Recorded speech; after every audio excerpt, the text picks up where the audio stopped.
Hey everybody, it's Mike, aka that reseller guy, and today I'm coming with you for some solutions, hopefully, to your sourcing needs. Now, I know a lot of us are going out there, we're hitting Goodwills and some of the other big chain thrift stores, and we're finding that prices are going up, there's less inventory in there, they're sending more of their items to corporate to sell online, so we need some other option as to how to find more items to sell. I'm going to help you out with that, so let's get going.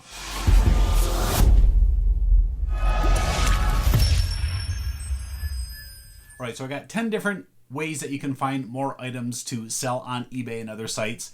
Now, you know, they're not going to be super shocking. You're not going to go, oh my God, I never thought of that. But maybe there's a couple that you hadn't thought of before, and hopefully that's true. So we're going to get started. Number 10 is items in your own house. Now, we all have stuff that's been sitting in closets. Heck, I know I have drawers in the kitchen and other places that I haven't looked in probably in years. We have an upstairs bedroom that I might go into it once a month.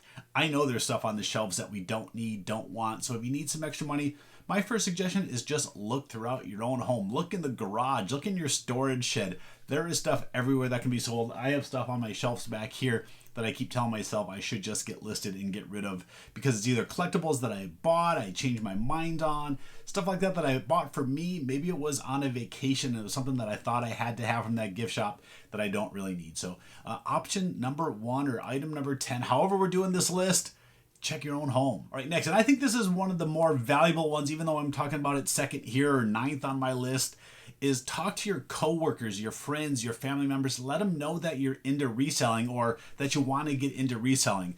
It's surprising, same sort of thing.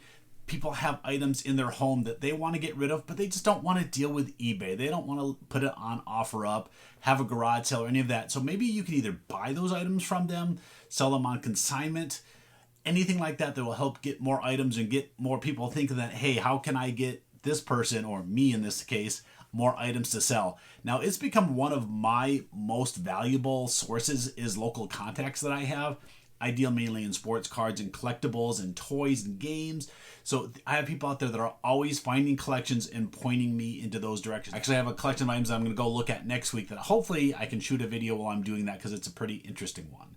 But yeah, definitely talk about what you do with people that you know, coworkers, friends and family and everything, and maybe they can help you find some items to sell too. Right, this next one, I need to take my own advice on this one, is pawn shop. I've actually never been into a pawn store before.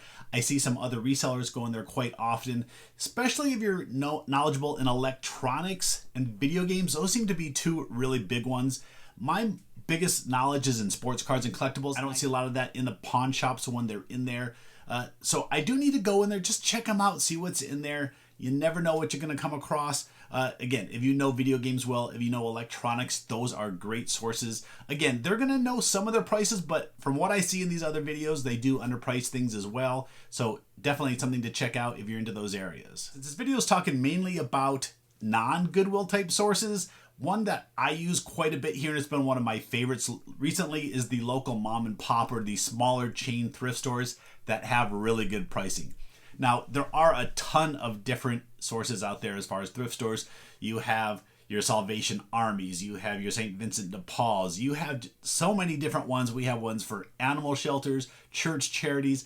They're all over the place. But again, their quality of their inventory and prices vary quite a bit. That's why you need to go in there and find out what they have, how the pricing is, and see which ones you want to go to on a regular basis. We have a couple here, like I said, they're my favorites that literally I'm going there 3, 4, sometimes even 5 times a week because their inventory is so good and changes so much each day. I want to be there when they're bringing out new items. So check those local mom and pop ones. Again, sometimes you'll find some winners, you'll find some losers too, but hopefully there'll be a couple near you that will help you out. Here's another one. If you are on a tight budget, you don't have a lot of money to spend, if you go onto Craigslist and other sites, they have a free section. People are just giving away items, trying to get them out of their houses, garage, businesses. You can find this stuff everywhere. We have used it several times when we've had a bed, a broken TV, anything around. You can just put it on there and people will pick it up, and usually it's honestly gone within minutes. My neighbor just last week gave away a set of golf clubs. I didn't even see what kind they were because I saw somebody picking them up. They could have been good ones. I don't know if they were junk. I don't know if they were good. But if you can get free stuff to sell and you don't have a lot of money, it doesn't matter if you sell it for $10, $20, $30 if it's just down the street and you can pick it up and make some money on it. So don't be afraid to check that out. free section of Craigslist. There's other sites, your local neighborhood apps. Maybe there's some good free items in your neighborhood just waiting for you to go pick up. All right, the sixth one here is retail arbitrage. Now, what is retail arbitrage? It's basically going into any retail store, whether it be a Target, a Walmart, a Home Depot, anything that's a retail store, and finding items in there that you can resell on eBay to make a little bit of money.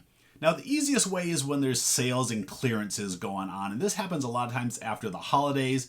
You'll see the toy section cleared out so they can get the new sets in there.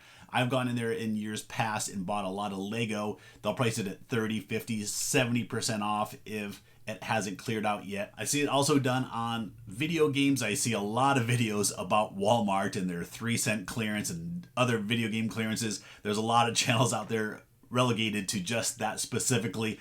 I've never found any of those deals, but I know that they exist because I see them getting them on video. So don't be afraid. Check out just about any store has a clearance section. A couple of years ago at Michael's, I found a bunch of clearance Duplo sets. Made like $30 per set on those. Bought 10 of them. So there's a lot of great clearance deals out there. You just got to do some searching, find out what stores have good ones, and maybe those sales can make you a little bit of extra money. All right, this next one I took benefit from last week. A friend told me about one. It is a church rummage sale. Now, different than your regular garage sale, church rummage sales basically happen where a lot of people donate from the church. They donate items to the church that they can sell and use for their programs and services. And there was a massive one out here in Arizona. I know they have them just about everywhere. You can find them locally just about every weekend. And again, the good thing about these sales is generally they're trying to move these products out quickly. They have a lot of items. They only have a day or two to get them all sold, and you can find really good stuff. There's a lot of garbage there too, but just like anything, you got to go through and find the good items. It's surprising how many new in-box items shows up at these: bicycles, electronics, just about anything you can think of. The clothing sections are usually massive. If you're into clothing, you can find some good deals on clothes, shoes, hats, all that good stuff. I usually go into Craigslist, and that's where I find information about weekly rummage and church sales like that, so it's a good resource for scoping that out. All right, similar to rummage sales, I'm going to put estate sales on here. And I know it's similar to like garage sales. I'm leaving garage sales off this list as well because I think most people know garage sales are a pretty typical source to find items. I'm listing estate sales because I think a lot of people avoid them, thinking that it's always overpriced because the company that's putting on the sale is going to research every item. They're going to mark it up. They're going to put an eBay or retail price and then wait till half price day if they're going to sell it any cheaper. But that's not always true. I have found multiple items at estate sales. I have some items up here that I bought for $15 and $20 that I've been selling for over $100 for each of these toy sets at a company that generally prices their items pretty high and doesn't miss items like those. So for those of you that have a particular niche in selling, whether it's sports like me, whether you know the electronics section, it always works out better if you have more knowledge than the selling company on particular items and you know which items are hot, which items don't sell, and exactly what price point you need to be at. So check out those estate sales. I use estatesales.net to check out all of my estate sales. You can just put in your zip code and it'll show all the ones that are in your area. 2 more to go, and the next one I'm going to talk about is online auctions. I love auctions in general, and online auctions are a really good source. There's a couple different ways you can find them through that estatesales.net. You can find some through there. You can go to auctionzip.com. There's Auction Nation. There's a plethora of auctions out there available to bid on daily. Daily, you could be doing nothing but going through online auctions and looking for those bargains. Now, again, you're going to have to search because you're fighting thousands of other people, tens of thousands of other people that are sitting around their house looking for those deals too. A lot of these auctions, you can buy them on there and they will ship the items to you. Of course, you're going to have some extra shipping fees involved in that. If it's a local auction and you can bid online, then you can just go pick up the items locally and save yourself on those shipping fees. But auctions are a great way to source items. You can get some pretty good deals, and a lot of times you can buy items in bulk as well. All right, and the last one I'm going to talk about is probably my favorite thing, and that is just local in-person auctions. Whether you're doing furniture, you're just doing box lot miscellaneous collectibles, antiques, we probably have an auction going on just about every day out here in Arizona. It's probably the same in most big cities. I love being there in person, getting to check out the items, getting to pick it up, look at it, look at the condition, and buy those items in person. You're always going to pay a buyer's fee. It can be 10%, 15%, sometimes as high as 20% buyer's premium on any items that you buy, but I've been going to a local auction here for probably a decade or more, and I can only imagine the thousands and thousands of dollars that I've made from buying items at that auction. So my number one tip is local auctions. Again, you can find these through the same sources. You can look on estatesales.net. If you click on that auction tab, it'll show you any local auctions that are in your area, as well as some of the online ones too. All right, I hope this video helped you out. I hope it gave you a few little ideas of places that you can go to source for items that maybe you haven't done in the past, maybe you've thought about, but you haven't done it before. You've just been going to Goodwills all the time or your local thrift stores and haven't thought about these other places. But definitely, the more places that you have to source items from, the more chance you have of finding good items and good profitable items that you can resell on eBay. All right, that's it for today. If you like this video, please hit that thumbs up. Appreciate it if you hit that subscribe button too. So thanks everybody for watching. I'll see you next time.